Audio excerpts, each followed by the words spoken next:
সুপ্রিয় দর্শক, শুভ সন্ধ্যা। মেহেরপুর প্রতিনিধি স্টুডিও থেকে আমি স্বাগত জানাচ্ছি মাহবুব চান্দু। আজকে মুক্ত কথা অনুষ্ঠানে দুজন অতিথিকে নিয়ে বসেছি। কথা বলবো মেহেরপুরের সাম্প্রতিক সময়ে একটি বিশেষ অর্জনকে কেন্দ্র করে। সে বিশেষ অর্জনটি হলো মেহেরপুর মুজিবনগর স্থল ও বন্দরের একটি গেজেট নোটিফিকেশন ইতিমধ্যেই গত 27শে মে প্রকাশিত হয়েছে। দীর্ঘদিনের একটা আন্দোলন সংগ্রাম ছিল এই স্থলবন্দর বাস্তবায়নের দাবিতে। এই স্থলবন্দর বাস্তবায়নের ক্ষেত্রে মেহেরপুরের দীর্ঘ সময় ধরে যারা জনপ্রতিনিধি ছিলেন, সেই জনপ্রতিনিধিরা যেভাবে চেষ্টা করেছেন, একইভাবে মেহেরপুরের স্থানীয় যে সমস্ত ওয়ার্কাররা আছে, সোশ্যাল ওয়ার্কার বা সাংস্কৃতিক ব্যক্তিত্ব বা সুশীল সমাজ, আমরা যেভাবেই বলি না কেন, তাদের কিন্তু একটা বড় ভূমিকা ছিল। গঠিত হয়েছিল স্থলবন্দর বাস্তবায়ন ফোরাম নামে একটি সংগঠন।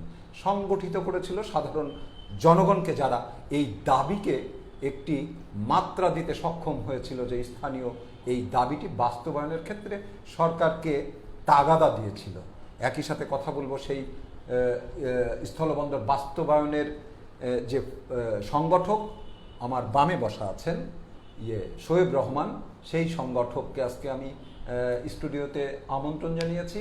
এবং একই সাথে কথা বলবো এই যে একটি বাণিজ্যিক বিষয় ঘটতে যাচ্ছে, মেহেরপুরের বিশিষ্ট ব্যবসায়ী, কোনো একটা সময়ের তুখোর ছাত্রনেতা না বললেই হয়, হ্যাঁ, সেক্ষেত্রে সেই পরিচয়টা তার দিতেই হয়। মেহেরপুরের বিশিষ্ট ব্যবসায়ী, আমি তার পরিচয়টা এইভাবেই করাচ্ছি। মেহেরপুর চেম্বারের নির্বাহী সদস্য আনোয়ারুল হক কালু, যিনি সত্যিকার অর্থে মেহেরপুরের একজন সাংস্কৃতিক ব্যক্তিত্ব। উনি একসময় মেহেরপুর জেলা শিল্পকলা একাডেমির সাধারণ সম্পাদক হিসাবে দায়িত্ব পালন করেছেন। মেহেরপুর পৌরসভার উনি একসময় প্যানেল মেয়র হিসাবে দায়িত্ব পালন করেছেন। আনোয়ারুল হক কালুকে আমন্ত্রণ জানিয়েছি সামগ্রিকভাবে এই বিষয়ে কথা বলার জন্য। আনোয়ারুল হক কালু, আপনাকে স্বাগত জানাচ্ছি। একই সাথে আমি শোয়েব রহমানকেও স্বাগত জানাচ্ছি। মূলত কথা বলবো আজকে, শুনছিলেন যে কথাগুলো আসলে এই যে আমি শোয়েবকে দিয়ে যদি আলোচনাটা শুরু করতে চাই, যে স্থলবন্দর বাস্তবায়ন ফোরাম, সেই ফোরামের ব্যানারে একটা লম্বা সময় ধরে, আমি যতটুকু বলি, এটাকে রেজ করা হচ্ছে 14-15 সালের থেকে। এই যে একটা আন্দোলন ছিল এবং ঢাকা প্রেস ক্লাবের সামনেও অন্তত ব্যানার হাতে করে দাঁড়ানো হয়েছিল, সব কিছু মিলিয়ে আমরা গত 27 তারিখের মে মাসের 27 তারিখের ইয়েতে আমরা একটি গেজেট নোটিফিকেশন দেখলাম। অনুভূতি দিয়ে শুরু করবো এই আলোচনা। ধন্যবাদ মাহবুব চান্দু। আসলে মেহেরপুরে যে স্থলবন্দর হতে যাচ্ছে, এটা মানে এই আনন্দ অ্যাকচুয়ালি ভাষায় প্রকাশ করার মতো না। এটা দীর্ঘদিনের আন্দোলন এবং আমি শুরুতে ধন্যবাদ জানাই আমাদের মাননীয় প্রধানমন্ত্রী জননেত্রী শেখ হাসিনাকে সময় উপযোগী একটা সিদ্ধান্ত নেওয়ার জন্য। উনি আগেও মেহেরপুরে এসে কোনো একটা অনুষ্ঠানে কথা দিয়ে গিয়েছিলেন যে মেহেরপুরে স্থলবন্দর হবে ইনশাল্লাহ।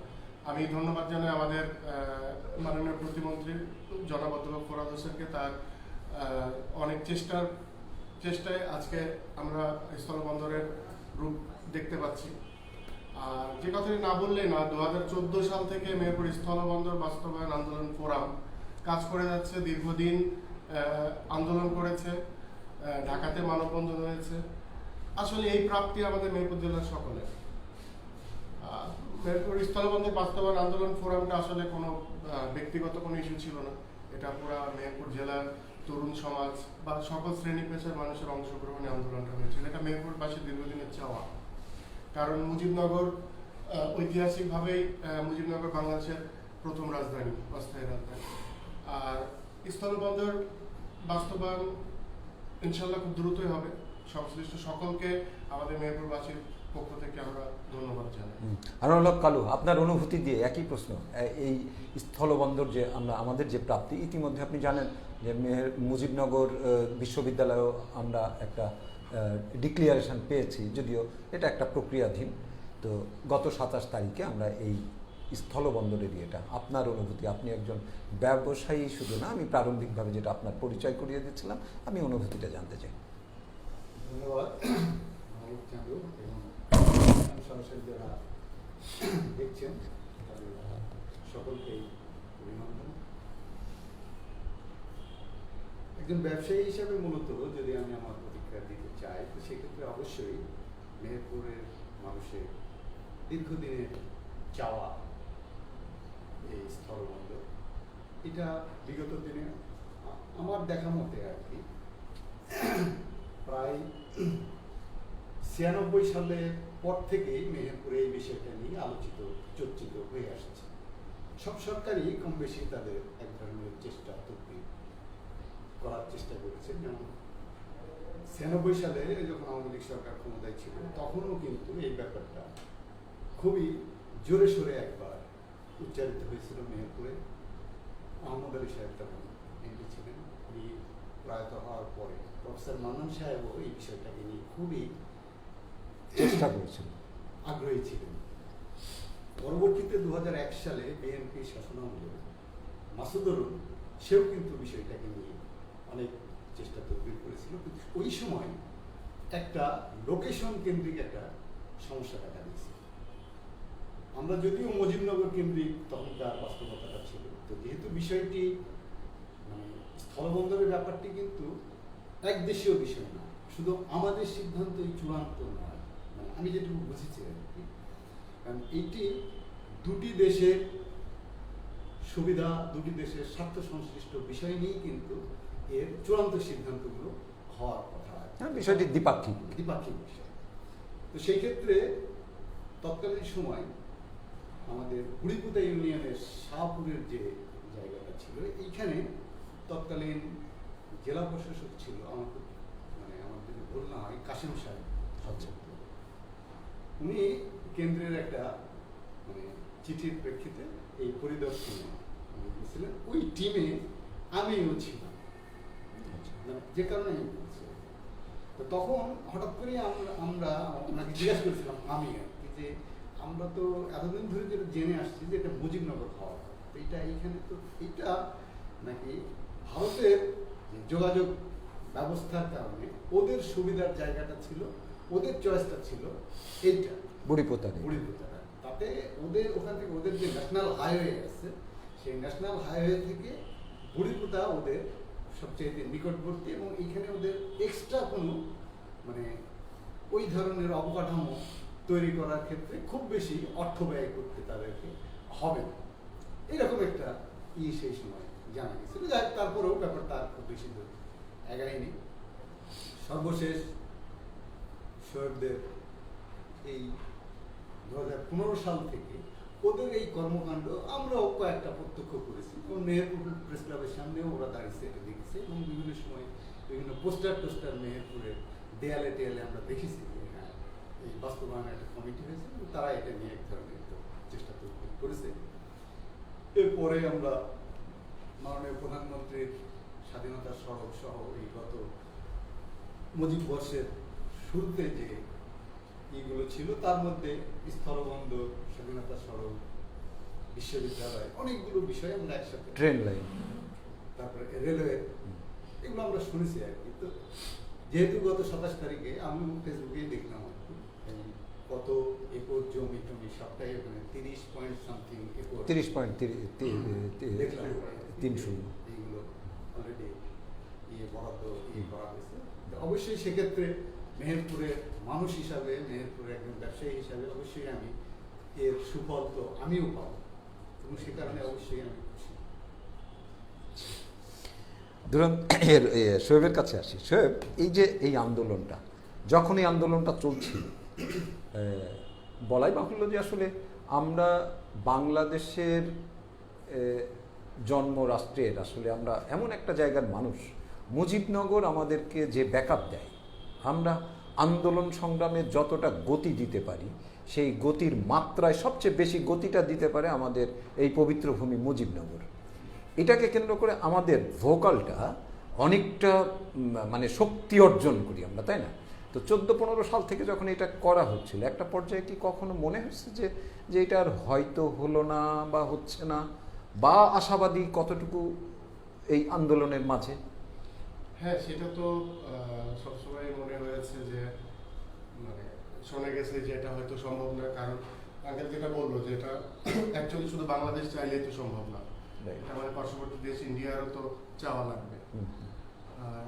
তো অনেক সময় মনে হয়েছে এটা হয়তো সম্ভব না, তবে আমাদের একটা কনফিডেন্স ছিল টুডে টুমরো, যখনই হোক 2 বছর 5 বছর 10 বছর যখনই হোক মানে মুজিবনগরে স্থলবন্দর হবে ইনশাআল্লাহ, মেহেরপুরে হবে। কারণ সারা মেহেরপুর জেলার সকল শ্রেণী পেশার মানুষ যখন রাস্তায় নেমেছে তাদের চাওয়া বিফলে যেতে পারে না। আর আমার মনে হয় যে এটা আমাদের কনফিডেন্স ছিল অ্যাকচুয়ালি, যেটা হবে, টুডে টুমোরো হবে, এবং ইনশাআল্লাহ হয়েছে।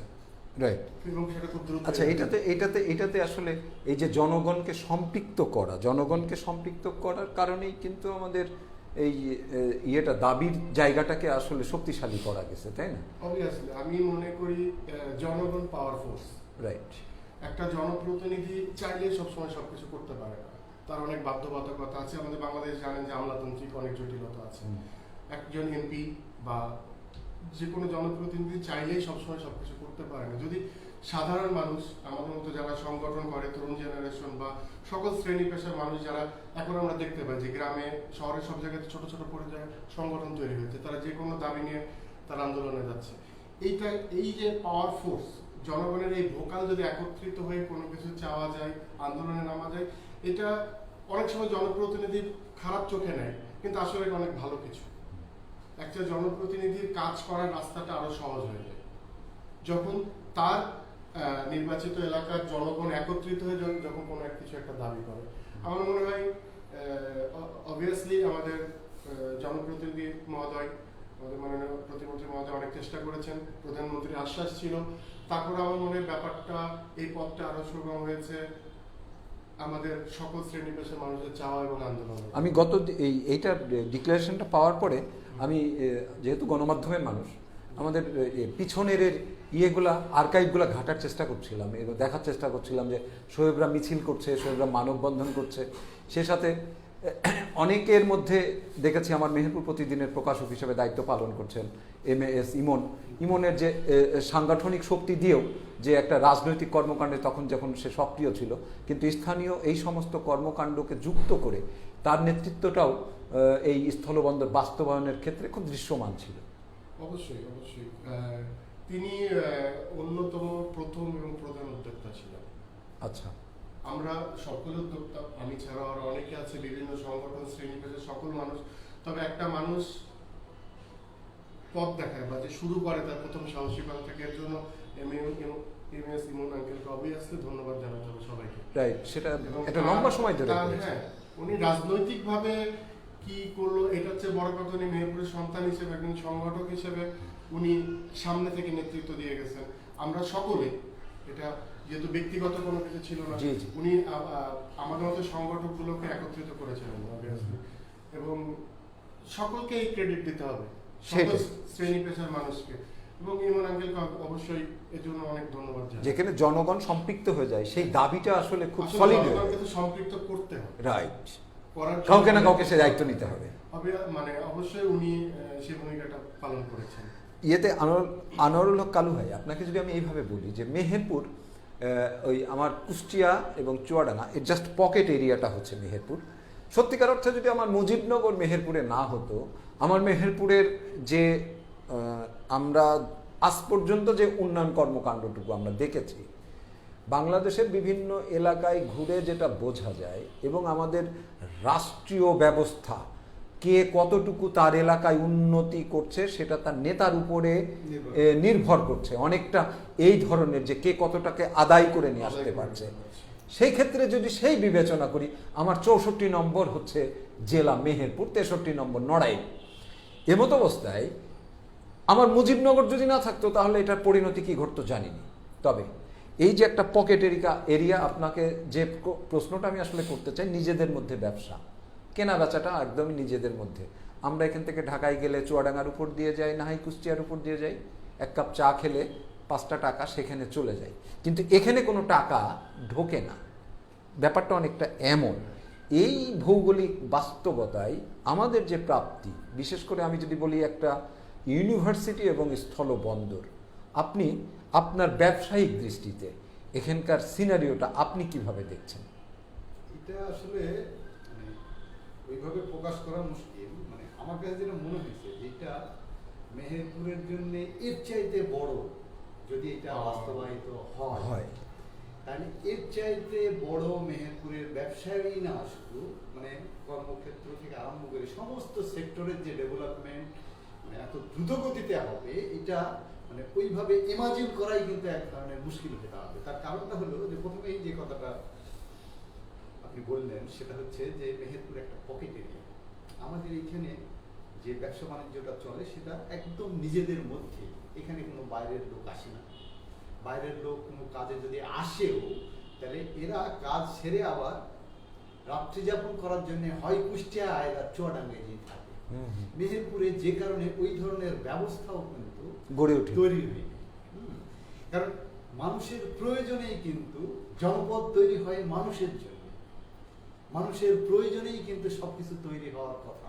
প্রশাসনিক ব্যবস্থা হয়তো আছে, সেটা শুধুমাত্র জেলা বলে, কিন্তু অন্যান্য যে আনুষঙ্গিক যে ব্যবস্থাপনা, এইটা কিন্তু মানুষের আসা যাওয়ার মধ্যে দিয়ে, মানুষের বিনিময়ের মধ্যে দিয়ে কিন্তু সেটা তৈরি হওয়ার কথা এবং তৈরি হয়, এটাই বাস্তবতা। তো সেক্ষেত্রে আমি মনে করি অবশ্যই শুধু মানে সকল শ্রেণী পেশার ব্যবসায়ী, সকল শ্রেণীর ব্যবসায়ী, একজন চায়ের দোকানদারও বেনিফিশিয়ারি হবে এই বিষয়টা, একজন রিক্সা চালক বেনিফিশিয়ারি হবে, একজন ভ্যান চালক বেনিফিশিয়ারি হবে।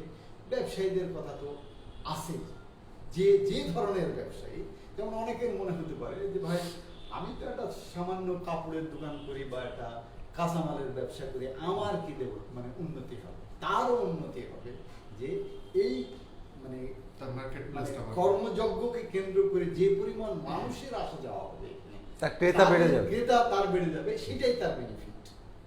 কারণ হয়তো ব্যবসা নাই, তা এক টুকরো জমি আছে, জমির দামটা বেড়ে যাবে, মানে সমস্ত বেনিফিটটা পাবে সে। অফকোর্স আমরা একটা ড্রেস কিনতে হলে অনলাইন বা ঢাকার দিকে আমরা এই অঞ্চলের সমস্ত মানুষ যে যে জায়গায় আছে তার স্ব অবস্থান থেকেই কিন্তু অবশ্যই এটা হচ্ছে আমার না ঠিক বলছেন সাধারণ পারসেপশন যে প্রত্যেকেরই আসলে এখানে বেনিফিটেড হওয়ার সুযোগ আছে প্রত্যেকটা সেক্টরে, প্রত্যেকটা সেক্টরের।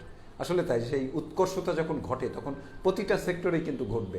অবশ্য এইটা ছাড়া আসলে আমরা সবসময় মেহেরপুরের মানুষ হিসাবে আমরা সবসময় মনে করেছি যে মেহেরপুরে এমন একটা কিছু যদি বাস্তবায়ন হয়, বিশেষ করে স্থলবন্দরের কথাই আমরা ভেবেছি যে সেটা ছাড়া আমাদের এই পকেট এলাকাকে একদম ওইভাবে ডেভেলপ করা খুবই মুশকিল। তো সেই এখানে বাইরের লোক, আমি আগেই তো বললাম যেহেতু এখানকার ওইভাবে এই স্থলবন্দরের কারণেই কিন্তু প্রতিদিন অজস্র মানুষের আসা যাওয়ার একটা ব্যবস্থা হবে, সেটা আন্তর্জাতিক ভাবে হবে। তখন তো আর শুধু জাতীয় বিষয়টা থাকবে না, জাতীয় বিষয় হলো ব্যবসার জন্য এক ধরনের লোকজন আসা যাবে, এরপরেও তো অন্যান্য দেশের লোকও তো আমার দেশে এইখান দিয়ে যাবে, মেহেরপুরের উপর দিয়ে চলাফেরা করবে। এই কারণে দেখা যাবে কি যে এখন অনেক কিছুই নেই। যেমন আমি আমার প্রতিষ্ঠান লাভক যখন আমি তৈরি করি, অনেকেই কিন্তু আমাকে বলেছে যে ভাই এটা কি চলবে মেহেরপুরে, এটা কি চলা সম্ভব? আমি নিজেও জানি যে এটা চলা হয়তো এই মুহূর্তে সম্ভব না, কিন্তু একটা দৃষ্টিভঙ্গি আমার ছিল সবসময় যে এক সময় না এক সময় মেহেরপুরে এই ধরনের একটা প্রতিষ্ঠানের প্রয়োজন হবে, মানে হবে। এবং এখন কিন্তু কম বেশি মানে লাভক তৈরি না হলে মানুষ কিন্তু অনেকেই বাইরে ওইভাবে ফুড এনজয় করার মতো লাভক মার্কেট এটা মানে এখন যেটা হচ্ছে মেহেরপুরে লাভকের পরে বর্তমানে প্রায় 17টা এই জাতীয় ফাস্টফুডের দোকান আছে এবং সবগুলোই চলছে কম বেশি, যদিও করোনার কারণে ব্যবসা অনেকটা দুর্বল হয়ে গেছে, কারণ যেহেতু এটা খুব এসেনশিয়াল ফুড না, এটা হলো মানুষ আসলে মানে বিনোদনের সাথে এটাকে গ্রহণ করে। তো সেই কারণে যে শ্রেণীটা এটাকে ভোগ করে তারা আবার মানে এই করোনা জনিত কারণে মানে তাদের মধ্যে সচেতনতার হারটা একটু বেশি, যে কারণে ওনারা এখন একটু ওই বিষয়গুলোকে যদিও এখন কিছু আমাদের ব্যবসাটা যদিও মন দেয় এখন, আমরা অবশ্যই মানে আশা করি যে কোভিড পরবর্তী পর্যায়ে অবশ্যই আমাদের ব্যবসা আবার শোয়েবের কাছে যদি আসলে জানতে চাই যে আসলে এই যে একটা অর্জন ঘটলো, হ্যাঁ, এই অর্জনের পাশাপাশি এই বিশেষ করে ইয়াং জেনারেশনকে সম্পৃক্ত করার ক্ষেত্রে একটা মাইল ফলক কিন্তু টাচ করলেন আপনারা। যে আমি যেটা বোঝাতে চাচ্ছি যে অন্তত আর নেক্সট কোনো আন্দোলন থাকলে অন্তত সম্পৃক্ত হওয়ার একটা সুযোগ সৃষ্টি হয়েছে যে না এটা তো সম্ভব, জনগণ একত্রিত হয়ে একটা ভয়েস রেজ করলে তো আসলে একটা কিছু সম্ভব। মানুষের মাঝে কালচারটা তৈরি হয়ে গেছে যে কোনো কিছু মানে পাইতে গেলে সবাইকে একটা সম্মিলিতভাবে একটা ভয়েস রেজ করতে হবে। রাইট। মানুষ এটা শিখে গেছে। হ্যাঁ হ্যাঁ। আমরা দেখতে পাচ্ছি এখন যে ফেসবুকে ঢুকলে দেখি যে বিভিন্ন গ্রাম, ওয়ার্ড পর্যায়ে এবং তৃণমূল পর্যায়ে সংগঠন তৈরি হচ্ছে। এটা কিন্তু আমাদের জন্য সমাজের ক্ষেত্রে একটা পজিটিভ সাইন। যত সংগঠন তৈরি হবে সমাজের প্রতিটা ক্ষেত্রে সামাজিক উন্নয়নগুলো খুব ভালোভাবে তৈরি হবে। সেখানে মাদক দূর হয়ে যাবে, মানুষ এখনকার তরুণ জেনারেশন হতাশাগ্রস্ত আছে বিভিন্ন কারণে, এগুলো দূর হয়ে যাবে। মানুষ চেতে শিখবে, মানুষ পেতে, যখন মানুষ না চাবে তখন তো পাবে না, মানুষ চেতে শিখবে। তা আমার মনে হয় যে সংগঠন সমাজের জন্য অবশ্যই এসেনশিয়াল এবং স্থলবন্দর বাস্তবায়ন আন্দোলন ফোরাম অনেক ক্ষেত্রেই মেহেরপুরের তরুণ সমাজকে আন্দোলন করতে শিখিয়েছে, নিঃসন্দেহে এটা বলা যায়। আর একটা আপনি মনে করেন যে একটা জেলা শুধুমাত্র কথা দিয়ে উন্নয়ন করা সম্ভব। মেহেরপুর একটা জেলা, আমরা যতই গলা ফাটাই যে এটা আসলে বাংলাদেশের প্রথম রাজধানী, আসলে প্রথম রাজধানী ঠিক আছে, বাট মেহেরপুর নিয়ে গর্ব করার মতো আসলে কিছু ছিল না এতদিন। বা মেহেরপুর কেন মানুষকে আকৃষ্ট করবে এক মুজিবনগর, এটা তো মানে এখন আমার মনে হয় যে আলহামদুলিল্লাহ অনেক ভালো ভালো আমরা খবর পাচ্ছি। যেমন মুজিবনগর আমাদের একটা বিশ্ববিদ্যালয় হতে যাচ্ছে, আমাদের স্থলবন্দরটা যদি হয়ে যায়। আমাদের এতদিন ছিল কি যে মেহেরপুর ভৌগোলিক অবস্থার কারণে আপনার একটা সাইডে ছিল, আমাদের ইন ছিল, আউট ছিল না, যারা আসতো তারাই ব্যাক করতো। এখন সারা বাংলাদেশের লোক মেহেরপুর উপর দিয়ে যাবে, এতে প্রচুর মানুষের কর্মসংস্থান সৃষ্টি হবে। কারণ আমরা শুধু সামাজিক উন্নয়ন চাইলে হবে না, একটা সামগ্রিকভাবে একটা আর্থসামাজিক উন্নয়ন দরকার। যখন একটা স্থলবন্দর হবে, আল্লাহর রহমতে ইনশাল্লাহ আমরা শুনছি যে ইন ফিউচারে 22 আমাদের রেল লাইন বাস্তবায়ন হবে, তখন আমাদের যোগাযোগ ব্যবস্থাটা অনেক উন্নত হয়ে যাবে, মেহেরপুরের বিজনেসের অনেক প্রসার হবে। এই যে আপনি দেখেন মেহেরপুরের আম, রাজশাহী চাপায়ের পরে কিন্তু মেহেরপুরের আম বাংলাদেশের মধ্যে বিখ্যাত, এবং মাটির কারণে মেহেরপুরের হিমসাগরটা অন্য জেলার থেকেও আমার মনে হয় অনেক টেস্টি। সুস্বাদুর ক্ষেত্রে আমের মানে স্বাদের ক্ষেত্রে মেহেরপুরের হিমসাগর আনপ্যারালাল। ইয়েতে চাঁপাইনবাবগঞ্জের ইয়েটা হচ্ছে তাদের প্রোডাকশন বেশি, তাদের ভলিউম বেশি, কিন্তু আমাদের ছোট জায়গা, কিন্তু স্বাদের আম স্বাদের আম। আপনি দেখেন যে চাপাই বা রাজশাহীতে মাননীয় প্রধানমন্ত্রী ম্যাঙ্গো এক্সপ্রেস চালু, আমাদের তো ট্রেন ব্যবস্থা নেই। আমাদের এখানে এই আম সারা বাংলাদেশ সাধারণ মানুষের কাছে পৌঁছাতে গেলে কি 15 টাকা 20 টাকা কুরিয়ার চার্জ, অটোমেটিকলি 50 টাকা দাম 20 টাকা 30 টাকা দাম এখানে বেড়ে গেল। কিন্তু ম্যাঙ্গো এক্সপ্রেসে মাত্র সম্ভবত 1.5 টাকা কেজি যাচ্ছে। তো সমগ্র ক্ষেত্রে এখানকার বিজনেসকে প্রসার করার জন্য যেমন রেল লাইনটা হলে ইনশাল্লাহ এটা প্রসার হবে, আবার যদি স্থল বন্দর হয় সেক্ষেত্রে তো কাস্টম হচ্ছে, সেক্ষেত্রে বাইরের অনেক পণ্যবাহী গাড়িগুলো আসবে, এতে সবকিছুতেই উন্নতি হবে আমার মনে হয়। রাইট। এবং এটা মেহেরপুর জেলার জন্য খুব পজিটিভ সাইড। আমার মনে হয় ইনশাল্লাহ মেহেরপুর বাংলাদেশের মধ্যে অন্যতম একটা মডেল জেলা হবে, সেটা খুব বেশি দূরে না। রাইট। আমরা কালো আমি আসলে প্রশ্নটা এইভাবে করতে চাই, সেটা হলো আমরা দৃশ্যমান উন্নয়ন দেখছি, হ্যাঁ, এই দৃশ্যমান উন্নয়ন, যে উন্নয়নটাকে যদি এই উন্নয়নটাকে যদি আসলে সাস্টেইন করতে হয়, আমাদের মৌলিক কিছু অদৃশ্যমান উন্নয়ন দরকার। আমি যেটা বোঝাতে চাচ্ছি, আমাদের চিত্তের উন্নয়নটা দরকার, আমাদের চিন্তার উন্নয়নটা দরকার, এইটাকে ব্যবহার উপযোগী মানসিকতা, সেই উন্নয়নটা আমাদের দরকার। তো সেক্ষেত্রে আমরা বিভিন্ন জায়গায়, বিশেষ করে যে সমস্ত দর্শনীয় স্থান থেকে শুরু করে এই সমস্ত বড় বড় ইন্ডাস্ট্রিয়াল এরিয়া বা শিল্প কলকারখানা এরিয়াতে আমরা গিয়ে যা দেখেছি, তাতে করে আমরা এক ধরনের, আমি ব্যক্তিগতভাবে কিছুটা আতঙ্কিত হই এই কারণেই যে বাস স্ট্যান্ড এলাকাগুলা একটু দুর্বৃত্তায়িত এলাকা হয়, এলাকাগুলা দর্শনীয় স্থানগুলা, সেখানে কিছুটা ভিন্ন প্রকৃতির মানুষের জন্ম হয়, তারা ফায়দা লোটার চেষ্টা করে বাইরে থেকে যারা আসে, তাই না?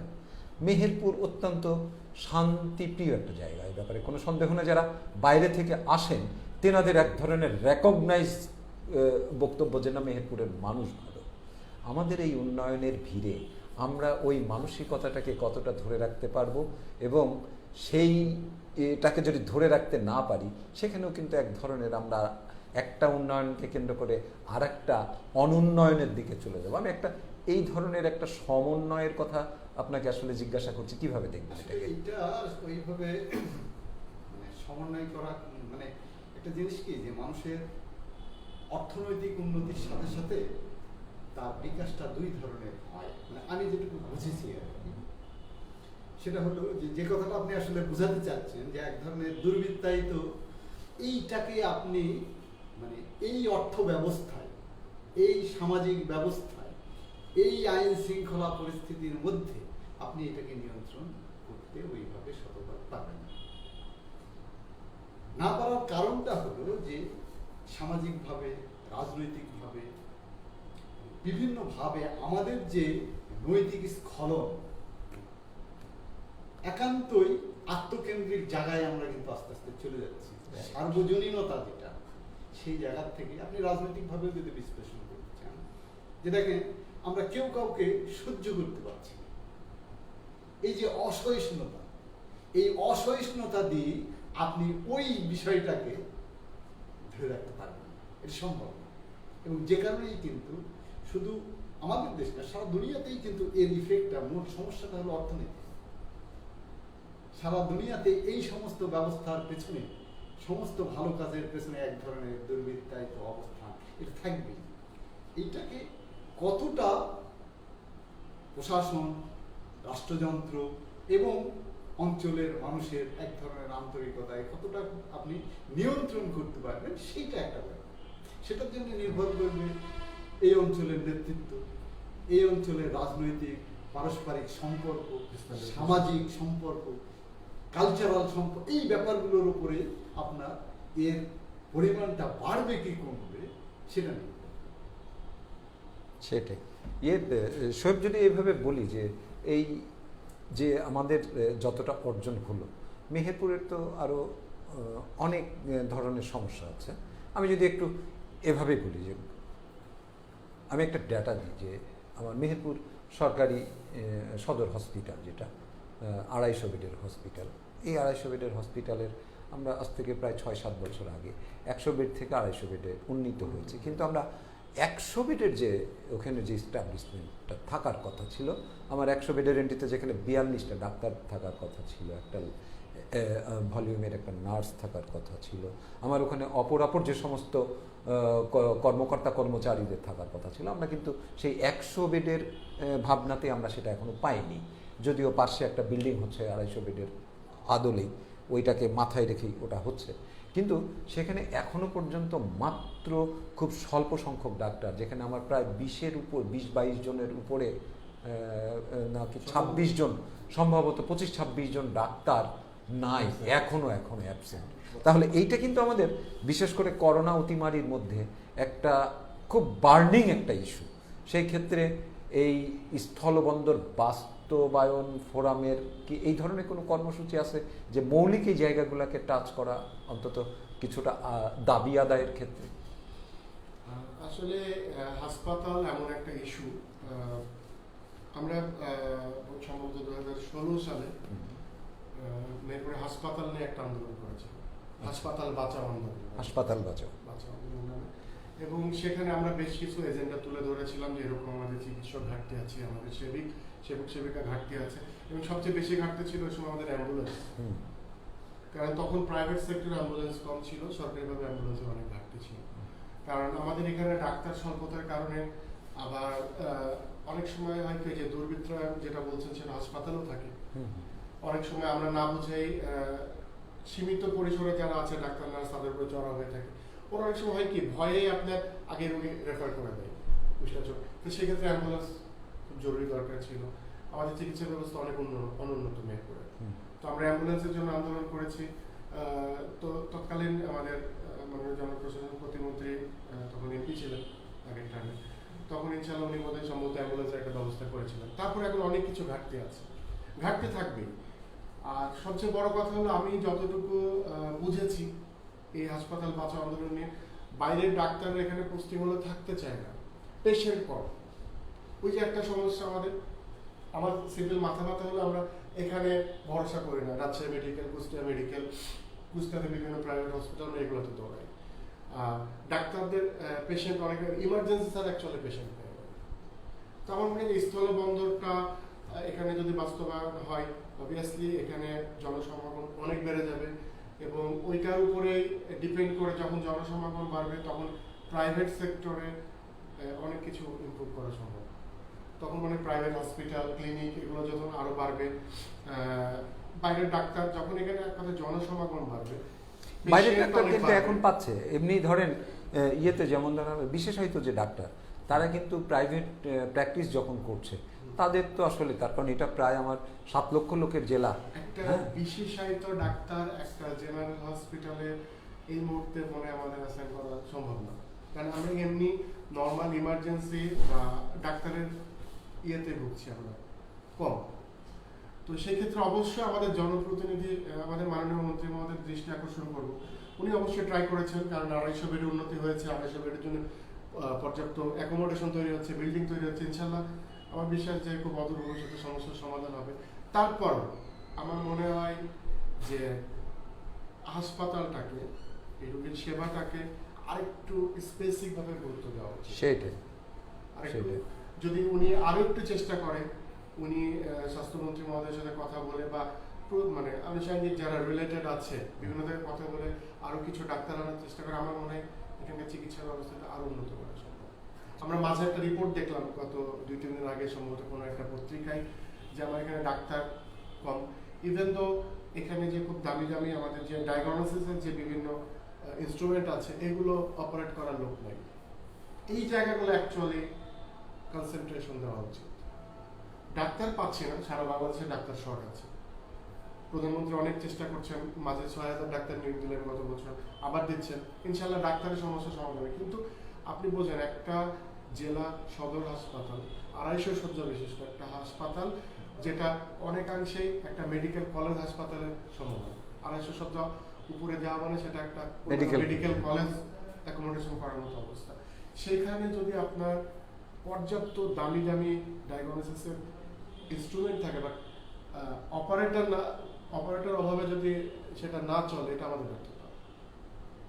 এই ক্ষেত্রে সংশ্লিষ্ট যারা আছেন, আমাদের জনপ্রতিনিধি মহোদয়, জেলা প্রশাসন মহোদয়, সিভিল সার্জন, প্রত্যেকের উচিত যে এই জায়গাটাতে এক্সট্রা কনসেন্ট্রেশন দেওয়া। রাইট।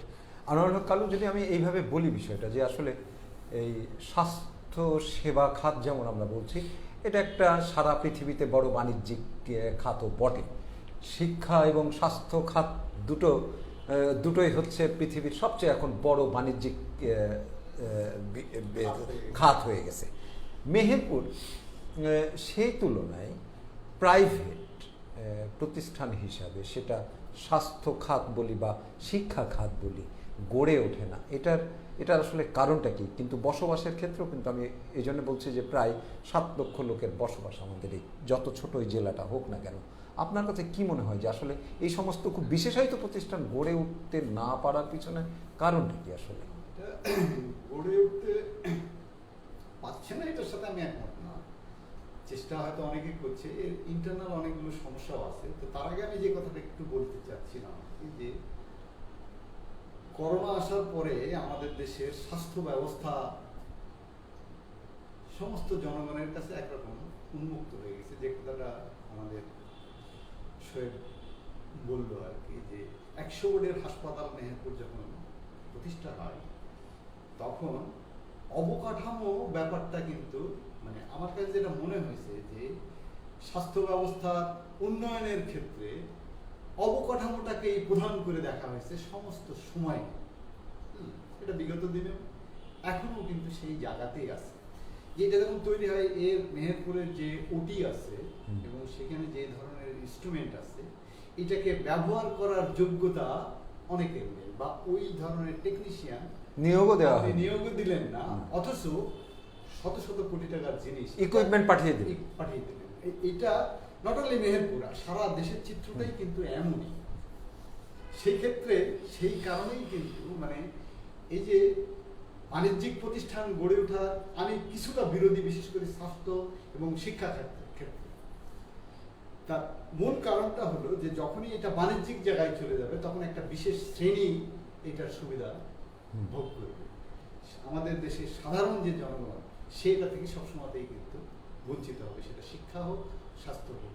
তাহলে একজন সাধারণ মানুষ হিসাবে আমার প্রথম চাওয়া হবে যে ব্যাপারটা যাতে জেনারেলাইজ হয়, সর্বসাধারণের জন্য আমার এখন সেই জায়গাটাকেই আমার মনে হয়েছে যে খুব কৌশলে এই জায়গাগুলোকে ধ্বংস করে দেওয়া হচ্ছে, সেটা শিক্ষা ব্যবস্থার ক্ষেত্রে এবং সেটা স্বাস্থ্যের ক্ষেত্রে, এবং তার সুযোগ নিয়েই কিন্তু সারা পৃথিবীর মতো বাংলাদেশেও কিন্তু এই বেসরকারি প্রতিষ্ঠানগুলো বা বাণিজ্যিক প্রতিষ্ঠানগুলো গড়ে উঠছে। তো সেই ক্ষেত্রে মেহেরপুরের যে বাজার, সেই বাজার অনুযায়ী যেটুকু মানে যতগুলো প্রাইভেট ক্লিনিক আছে বা ডায়াগনস্টিক সেন্টার আছে, এটা যদি গোনা যায় এর সংখ্যা মেহেরপুর জেলায় অন্তত 100-150-এর উপরে হবে আমার ধারণা।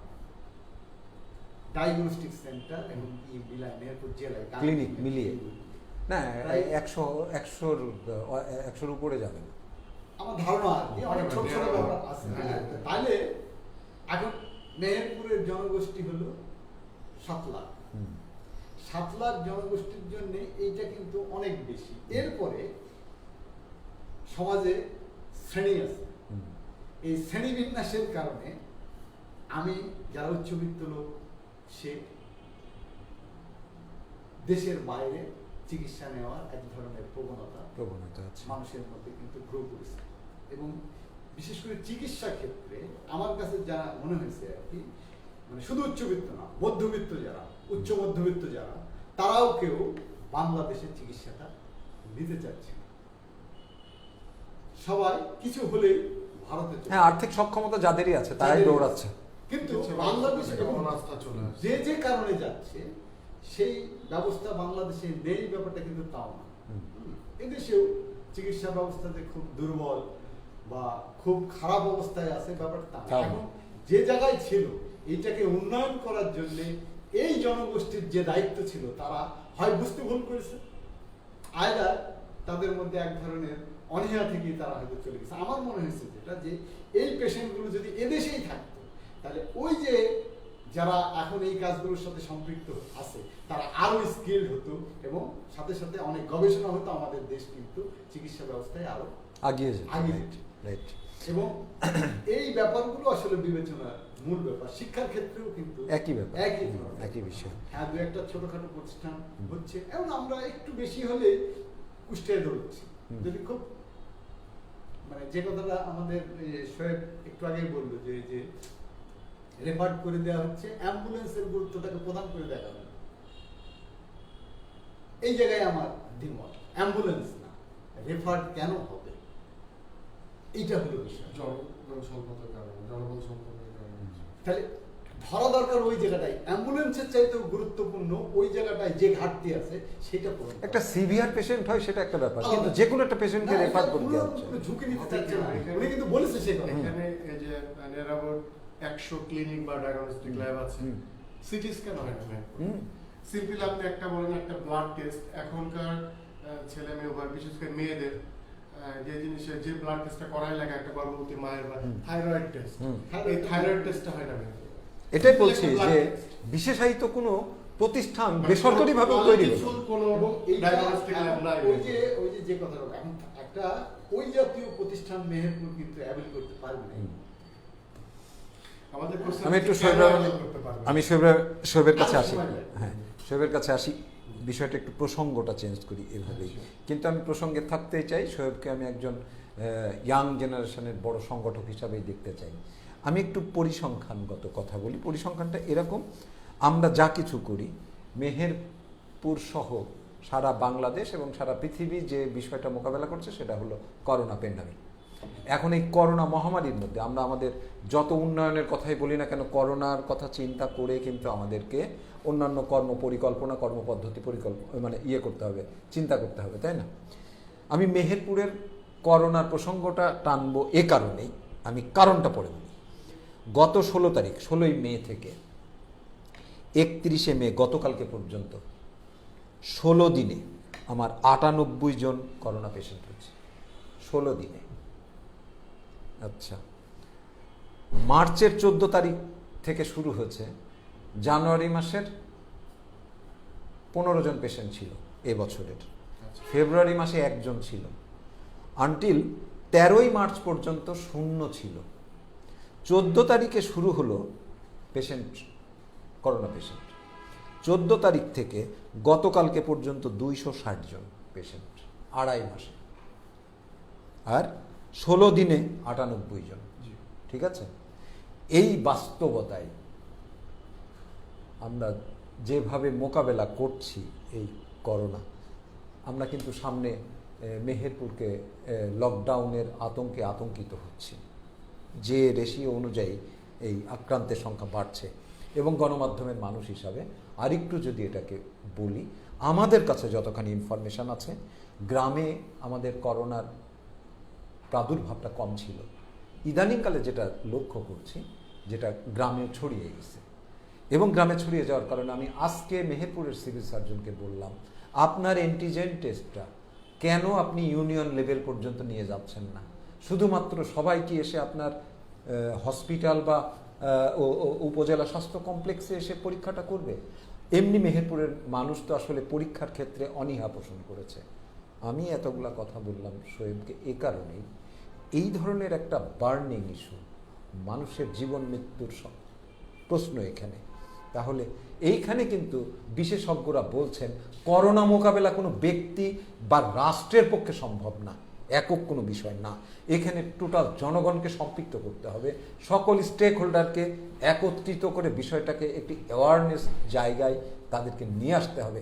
এটা ছাড়া কিন্তু করোনা মোকাবেলা সম্ভব না। তাহলে কি আসলে এই জায়গাটায় শোয়েবদের কোনো ভূমিকা যদি না থাকে, তাহলে কিন্তু মেহেরপুর অচিরেই কিন্তু লকডাউনে পড়বে। কি ধরনের সিদ্ধান্ত? এখানে আমি আপনার কথা বলতে দুটো পয়েন্ট আসছে।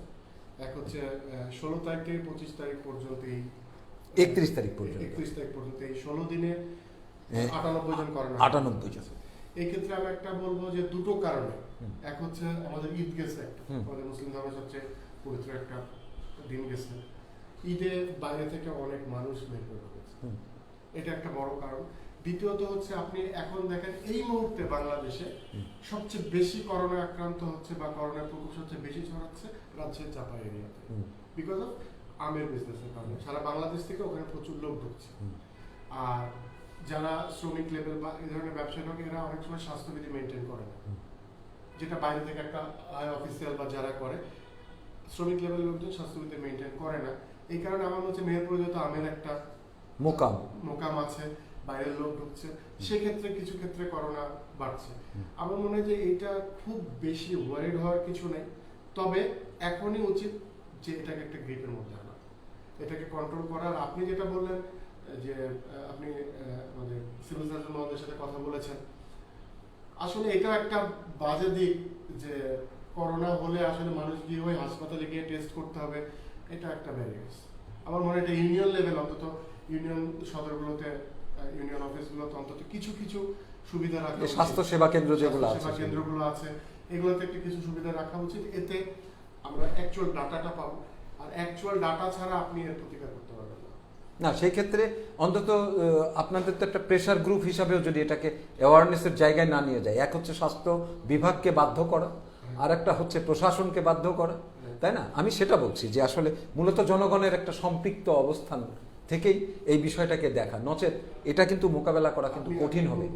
গুরুত্বপূর্ণ একটা কথা বলেছেন যে এখানে আমাদের সামাজিক সংগঠনগুলোকে একটা প্রেসার গ্রুপ হিসেবে কাজ করার কথা বলছেন।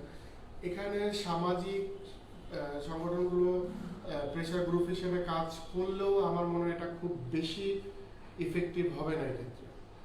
বরং আমরা যারা মানে সংগঠন করছি, আমরা অন্যদিকে ব্যাপারটা ভাবছি, আমরা অসহায় মানুষদের পাশে দাঁড়ানো নিয়ে ভাবছি, আমরা তাদেরকে খাদ্য সহায়তা দিচ্ছি, চিকিৎসা সহায়তা দেওয়ার চেষ্টা করছি। আসলে আমাদের তো লোকবল কম, স্বাস্থ্য সেক্টরে যারা আছেন, আমাদের কি বলে এটাকে ইকুইপমেন্ট কম, আমাদের পর্যাপ্ত টেস্টের কিট নাই। তো আমি চাইলেও, আমরা আন্দোলন করলেও আমার মনে হয় না যে পুরোপুরি তৃণমূল পর্যায়ে এগুলো পৌঁছানো সম্ভব।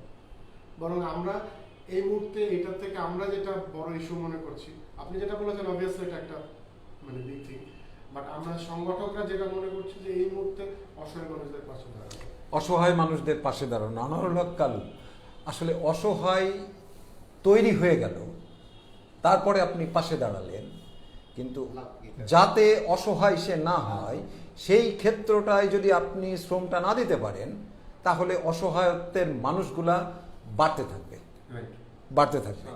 আপনি একজন ব্যবসায়ী মেহেরপুরের, আপনি ক্রেতাদেরকে যেভাবে দেখছেন, আপনার প্রতিষ্ঠানে যারা আসছে, অন্যান্য অপরাপর প্রতিষ্ঠানে যারা আসছে, আমরা গণমাধ্যমের মানুষ, আমরা লক্ষ্য করছি সেখানে স্বাস্থ্যবিধি মেনে চলার জন্যে অন্তত ন্যূনতম একটা সিনসিয়ারিটি তাদের থাকা উচিত ছিল, সেটা তাদের নাই। এবং এইটা কিন্তু আমাদের মেহেরপুরকে আরো বাজে জায়গায় নিয়ে যাচ্ছে। আপনি এই কাস্টমার ভার্সেস আপনার কর্মচারীরা আছে, মালিক আছে এবং ইয়েরা, আপনি এদেরকে কিভাবে দেখছেন আর আসলে করণীয়টা কি? করোনা একটা বার্নিং ইস্যু।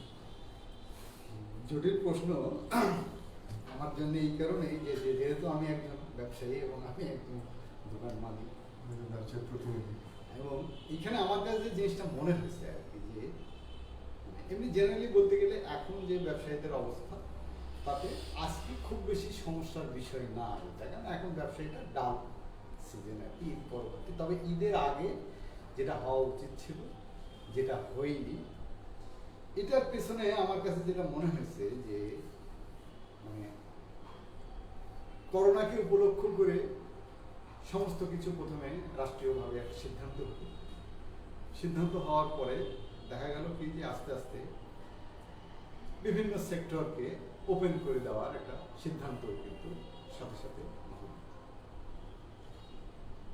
সব ক্ষেত্রে একটা জিনিস আমার কাছে যেটা মনে হয়েছে যে সবসময় ব্যবসায়ীদের সম্পর্কে একটা নেগেটিভ কথাবার্তা বলার চেষ্টা করা হয়েছে, যে ব্যবসায়ীরা ওদের নৈতিকতার সমস্যা, খুবই অনৈতিক হয়ে যাচ্ছে। এই বিষয়গুলো কিন্তু খুবই মানে সমস্ত মিডিয়াতেও এই আলোচনাগুলো তখন হয়েছে, আমরা যেগুলো দেখেছি টেলিভিশনে। আমার কাছে যেটা মনে হয়েছে যে আসলে একটা বিশেষ গোষ্ঠী অনৈতিক হয়েছে, এটার সাথে আমি একমত না। টোটাল ব্যবস্থার মধ্যে আমিও তো একটা অংশ। ব্যবস্থায় যখন অনৈতিক হয়ে যায়, সমস্ত ব্যবস্থায় যখন অনৈতিক হয়ে যায়, তখন আমি নিশ্চয়ই অন্য গ্রহের মানুষ না, আমাকে নৈতিকতা দেখাতে হবে। বাস্তবতাটা হলো ব্যক্তি উদাহরণ হতে পারে না তখন। এই জায়গাটা হলো মূল সমস্যা। এখন ব্যবসায়ীর কাজ কি? ব্যবসায়ীর কাজ সে পশ্চা সাজি বসবে, ক্রেতা আসবে, তার সামনে উপস্থাপন করবে, সে ক্রেতাকে সন্তুষ্ট করে সে ক্রেতা তার মালটা নিয়ে যাবে, এবং এই লেনদেনটার মধ্যে দিয়ে হলো মূল তার রুজি অন্যান্য বিষয় আশায় তার চলবে। এখন সারা দেশে অন্যান্য সমস্ত সেক্টরে আপনি অনৈতিকতার মানে মহোৎসব চলছে, আপনি শুধুমাত্র দোষারোপ করছেন ব্যবসায়ী। ব্যবসায়ী তো অন্য গ্রহের মানুষ না, সেও তো এই দেশেরই মানুষ। তাহলে ওদের সাথে এর চরিত্রের খুব বেশি পার্থক্য তো হবে না। কিন্তু আপনাদের এই কথাকে আমলে নিয়ে সরকার ব্যবসা প্রতিষ্ঠান ওপেন করে করলো তো, আমি সেই কথাটাই বলছি। ওপেন তো করলো। আপনাদের এই যুক্তির সাথে গণমাধ্যমের মানুষ হিসাবে আমরাও কিন্তু একমত ছিলাম, কিন্তু ব্যবসাদারদের এই ক্ষতিগ্রস্ততা যাতে না হয়, তাদের অন্যান্য কিছু খোলা রেখে ব্যবসাদারদের ব্যবসা প্রতিষ্ঠান বন্ধ রাখার এটা একটা অযৌক্তিক সিদ্ধান্ত ছিল। কিন্তু প্রশ্ন হচ্ছে, আপনারা যতটা সোচ্চার ছিলেন ব্যবসা প্রতিষ্ঠান খুলে দেওয়ার প্রশ্নে, ক্ষতিগ্রস্ততাকে যেভাবে আপনারা উপস্থাপন করলেন, কিন্তু খুলে দেওয়ার পরে স্বাস্থ্যবিধি মেনে চলার ক্ষেত্রে আপনি একজন ব্যবসায়ী নেতা, আপনি শুধু একজন ব্যবসাদার না, আপনার ব্যবসায়ী, আপনি একজন নেতা, আপনি চেম্বারের সদস্য। তাহলে আপনার বড়বাজার ব্যবসায়ী সমিতি আছে, হোটেল বাজার ব্যবসায়ী সমিতি আছে, কই আমরা তো সেই ধরনের কাউকে স্বাস্থ্যবিধি মেনে চলার ক্ষেত্রে তাদের কোনো ভূমিকা আমরা তো দেখি। এটার সাথে অবশ্যই আমি একমত আপনার এই প্রশ্নের সাথে, এবং এটা নিয়েই আমার সাথে ব্যবসায়ী সমিতির নেতৃবৃন্দের এক ধরনের একটা মানে কি বলবো বাকবিতণ্ড হয়েছিল আর কি। হওয়ার পিছনে মূল কারণটা হলো যে যেদিন প্রশাসন থেকে লকডাউনের নির্দেশনা মেহেরপুর থেকে দেওয়া হলো, যেই মুহূর্তে ঘোষণা আসলো ওই মুহূর্তেই মানে পুলিশি অ্যাকশন শুরু। দোকান খোলা আছে, এখন একটা দোকান যখন খোলা থাকে দোকানটাকে তাকে সাজাতে হয় বিভিন্ন ভাবে, কাস্টমার থাকে, মাল খোলা থাকে, পড়ে থাকে। আপনি একটা মিনিমাম সময় কিন্তু আপনাকে দিতে হবে। আপনাকে সকালে আপনি যদি ঘোষণাটা দেন যে আজকে রাত থেকে আর এই দোকান খোলা যাবে না, আপনি এখনই ঘোষণা দিলেন, এখনই বন্ধ করে কিন্তু কেউ, কারণ ওই জিনিসপত্রগুলোকে তার তত্ত্বটা গুছানো, তাহলে এই সমন্বয়টা করবে কে? এটা প্রশাসনের লোকের জানার কথা না। জানাবে কে? জানাবে আমার যে প্রতিনিধি আছে, আমার যে সমিতি আছে, আমার যে ব্যবসায়ী সমিতি আছে, তাদেরকে আমি এই কথাগুলো বলেছিলাম যে তোমার কারণে, মানে তোমাদের অযোগ্যতার কারণে একজন প্রশাসনিক কর্মকর্তার সাথে আমাকে তর্ক করতে হচ্ছে, বা সে আমাকে অশালীন আচরণ করছে, যেটা আমার জন্য খুবই অমর্যাদা করে আমি মনে করি ব্যক্তিগতভাবে। কারণ একজন পুলিশ এসে আমাকে থ্রেট করবে, বা একজন ইয়ে এসে আমাকে থ্রেট করবে, আপনি বন্ধ করেন, এটা আমি শুনবো না তো। তাহলে এটা দেখবে কে? না, আমি তো আইনটা ভঙ্গ করতে চাইনি, নিশ্চয়ই না, এটা চাইনি, কিন্তু মানে ব্যবস্থাপনাটা সঠিক ছিল না। সঠিক ছিল। Right. আমার বক্তব্যটা ছিল এই জায়গায়। যাই হোক, তারপরে হয়তো ওনারা বসার পরে বন্ধ তো হলো। বন্ধ হওয়ার পরে এইবার যে জিনিসটা আছে, যে আপনি যে কথাটা বলতে চাচ্ছেন যে সবাই কি মানবে এটা, এখানে সব মানুষের মধ্যে ব্যক্তিগত সচেতনতাটাও কিন্তু একটা বিষয়। আপনি আমার দোকানে যদি যেই থাকেন, এখন থার্মাল স্ক্যানার আছে, হ্যান্ড স্যানিটাইজার আছে, গেটে লেখা আছে no mask no entry. No entry এই কথাটা কিন্তু সবাই লিখতে পারবে না, এটা সাহসের ব্যাপার। আমি লিখে দিয়েছি নো মাস্ক নো এন্ট্রি। অন্যান্য জায়গায় লেখা আছে no mask no no service. Service, আপনি বলছেন নো এন্ট্রি, নো এন্ট্রি। এক ধাপ আগিয়ে গিয়ে। অবশ্যই আপনি হ্যাঁ, গিয়ে of course. দেখতে পারেন। চৌকস সিদ্ধান্ত।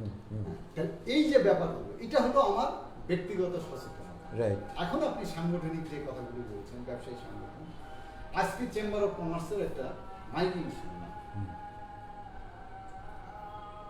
চেম্বার অফ কমার্সের নির্বাচন হয়েছে, প্রায় 3 বছর পার হয়ে গেছে, 4 বছর চলতেছে, মেয়াদ হলো 2 বছর। স্বাভাবিকভাবে এইগুলো একটা অকেজো প্রতিষ্ঠানে পরিণত হচ্ছে, মানে আমি ব্যক্তিগতভাবে মনে করি। আমি যাইও না, মানে বিভিন্ন কারণে, কেন যায়নি ইন্টারনাল অনেক ঘটনা আছে, সেটা বলবো। এবং আমার আর একটা অভিজ্ঞতা হয়েছে যে আমাদের দেশে বর্তমানে পেশাজীবী যে সংগঠনগুলো আছে, এই সংগঠনগুলো কিন্তু আর পেশার সাথে সম্পৃক্ত মানুষের কাজের জন্য আর নেই। এটা আমার ব্যক্তিগত ওপিনিয়ন বলছি আমি, হয়তো অনেকে বিরোধিতা করতে পারে। কারণ ব্যবসায়ী সমিতি তৈরি হয়েছে ব্যবসাদারের সমস্যার জন্য, শ্রমিক ইউনিয়ন তৈরি হয়েছে শ্রমিকদের সমস্যার জন্য। আজকে কিন্তু এই সমস্ত প্রতিষ্ঠানগুলো রাজনৈতিক দলগুলো লেজুর ভিত্তি ছাড়া অন্য কোনো কাজ নেই। রাজনৈতিক দলই যদি সব সমস্যার সমাধান করবে, তাহলে আমার এই পেশাজীবী সংগঠনের আর কোনো প্রয়োজন আছে বলে আমি ব্যক্তিগতভাবে মনে করি। এটা খুব গুরুত্বপূর্ণ প্রশ্ন। পেশাদারি সংগঠনটা যদি তার পেশাদারিত্বই হারায়, বুঝতে না পারে হ্যাঁ, যে আপনি পেশাজীবী সংগঠন আপনার, এটাকে বোঝাটাই হলো মূল বিষয়। এখন এই জাতীয় মানে যেভাবে মানে আপনার এই সংগঠনগুলো তৈরি হচ্ছে এবং এর নেতৃত্ব যেভাবে নির্ধারিত হচ্ছে, এখানে হয়তো আমার কিছু করার নেই, আমি হয়তো করতেও পারছি না, কিন্তু এটাকে মেনে নিতেও আমার খুব কষ্ট হচ্ছে, কারণ আমি এটার সাথে একমত না। কারণ আমার কিন্তু এই পেশাজীবী সংগঠনের অভিজ্ঞতা অনেক পুরানো। আমি মেহেরপুর তহবাজার ব্যবসায়ী সমিতির সাধারণ সম্পাদক ছিলাম প্রায় 8 বছর। একটা বড় ধরনের দুর্ঘটনা ঘটেছিল সেই সময়, তহবাজার ব্যবসায়ী পুড়ে গেছে। এটা 1993 সালের ঘটনা। তখন বিএনপি ক্ষমতায় ছিল। তো ওই সময় মেহেরপুর পৌরসভার মেয়র ছিলেন সাবেক মেয়র মুতাসিম। তো পুড়ে যাওয়ার পরে রাষ্ট্রীয়ভাবে একটা অর্থ বরাদ্দ হলো পুনর্বাসনের জন্য। তো এই ঘরটা তৈরি করা নিয়ে পৌরসভার সাথে আমি যেহেতু ব্যবসায়ী সমিতির মানে ওখানকার নেতা, আমার সাথে খুব বড় ধরনের সমস্যার সৃষ্টি হলো এবং একটা পর্যায়ে পৌরসভার বিরুদ্ধে প্রকাশ্যে রাস্তায় আমাকে নামতে হয়েছে, আন্দোলন করতে হয়েছে ব্যবসাদারদের স্বার্থ সংরক্ষণের জন্য। এবং শেষ মুহূর্ত পর্যন্ত আমি কিন্তু জিতেছি। এবং সেই সময় মেহেরপুরের জেলা প্রশাসক ছিল সম্ভবত শামসুল হক ওনার নাম, উনি সমঝোতাটা লাস্ট করেছিল আর কি ওনার চেম্বারে। রাইট, আমরা একদম শেষ সময় চলে এসেছি। আমি শোয়েবের কাছে সর্বশেষ 2 মিনিটের মধ্যে একটু শুনতে চাইবো যে বর্তমান পরিস্থিতি, আমরা মেহেরপুর সম্পর্কে যা ইয়ে করলাম, মেহেরপুরের এই ইয়াং জেনারেশন অথবা যারা বয়সে শুধু বড় হয়েছেন, মানসিকতায় এখনও বেশ যুবক হয়ে আছেন, তাদের প্রতি কি বক্তব্য? এই কথাটা বলতে গেলে আমাকে ছোট্ট একটা মানে একটা ঘটনা নিয়ে আসতে হবে। আমি আরো একটা সংগঠনের সাথে জড়িত, জাগো মেহেরপুরের অন্যতম সংগঠন। আমি 2013 সালে 18 অক্টোবর আমরা যখন সংগঠনটা শুরু করি, আমাদের 3টা স্লোগান ছিল। এক হলো মেহেরপুরে ভৈরব নদী খননের জন্য ভৈরব বাঁচাও আন্দোলন, ইনশাল্লাহ তার কিছুদিন পরে ভৈরব খনন শুরু হয়েছে। আর এটা ছিল মাদক মুক্ত মেহেরপুর করার জন্য একটা। আমি ওই লাইনে অবশ্য যেতে পারিনি সময় স্বল্পতার কারণে। আমাদের 3 নম্বর যে ব্যাপারটা ছিল যে আমাদের চমৎকার স্লোগান ছিল যে জাগো মেহেরপুর জেগে ওঠে ভ্রাতৃত্ববোধে। ফাইন। অ্যাকচুয়ালি এই মুহূর্তে সমাজে আমাদের যে অবস্থান, ফেসবুকের কল্যাণে, সোশ্যাল মিডিয়ার কল্যাণে হোক, আমাদের তরুণ সমাজ জাগ্রত। তারা প্রত্যেকটা জিনিস প্রত্যক্ষভাবে দেখছে, বুঝছে। তারা অন্তত ফেসবুকের মাধ্যমেও সমাজের ক্ষেত্রে অনেক অবদান রাখার চেষ্টা করছে। ছোট ছোট পর্যায়ে সংগঠন তৈরি হচ্ছে। তো এই মুহূর্তে আমাদের সবার মধ্যে যে জিনিসটা দরকার, আমাদের এই ভ্রাতৃত্ববোধটা। প্রত্যেকটা সংগঠন, আমি সংগঠন করতে গিয়ে আমি নিজেও বিভিন্ন সময় বাধাগ্রস্ত হয়েছি। আমাকে অনেক ক্ষেত্রে বলা হয়েছে, যখন আমরা মাদক নিয়ে আন্দোলন করি, আমাকে বলা হয়েছে যে সোহেব তোমরা থামো, এটা আমাদের ড্রাগ মাফিয়া জড়িত আছে, তোমাদের সমস্যা হবে। বিভিন্ন কারণ আমরা হয়তো বা ইয়াং জেনারেশন, আমরা এটাতে কর্ণপাত না করে আমরা আগিয়ে গিয়েছি। ইনশাল্লাহ ওই ক্ষেত্রে অনেক চেষ্টা করেছিলাম, তারপরে সবকিছু তো ধারাবাহিকতা বজায় রাখা। চেষ্টা করলে তো ফলও পাওয়া যাচ্ছে। ফলও পাওয়া গিয়েছে, হ্যাঁ, অনেক ফল পাওয়া গেছে। এখন আমাদের যে জিনিসটা হচ্ছে যে তরুণ সমাজকে সঠিক দিক নির্দেশনার মাধ্যমে আগায়। রাইট। প্রতিটা সংগঠন আছে, আমাদের জনপ্রতিনিধি মহোদয়দের উচিত হবে প্রতিটা ওয়ার্ড পর্যায়ে, তৃণমূল পর্যায়ে যত সংগঠন আছে, তার এরিয়ার মধ্যে যত সংগঠন আছে, এই প্রতিনিধিগুলোকে নিয়ে অন্তত মাসে একদিন নাহলে বছরে একদিন বসতে হবে। আচ্ছা। তাদের কি চাওয়া, যখন আপনি এই তরুণ সমাজের চাওয়াটাকে মূল্যায়ন করবেন, তখন তরুণ সমাজের দুটো লাভ। তরুণ সমাজের পূর্ণ সমর্থন আপনার দিকে থাকবে এবং সমাজ গঠনে তারা আপনার সহকর্মী হিসেবে যথেষ্ট ভূমিকা রাখবে। অনেক ধন্যবাদ। এর থেকে ভালো কিছু নাই, এর চেয়ে ভালো কিছু নাই। 1 মিনিটের মধ্যে যদি আনোয়ারুল হক কালু আপনার বক্তব্য ব্যবসায়িক ওরিয়েন্টে হোক আর সামারি করে যদি আপনার বক্তব্য দিয়ে।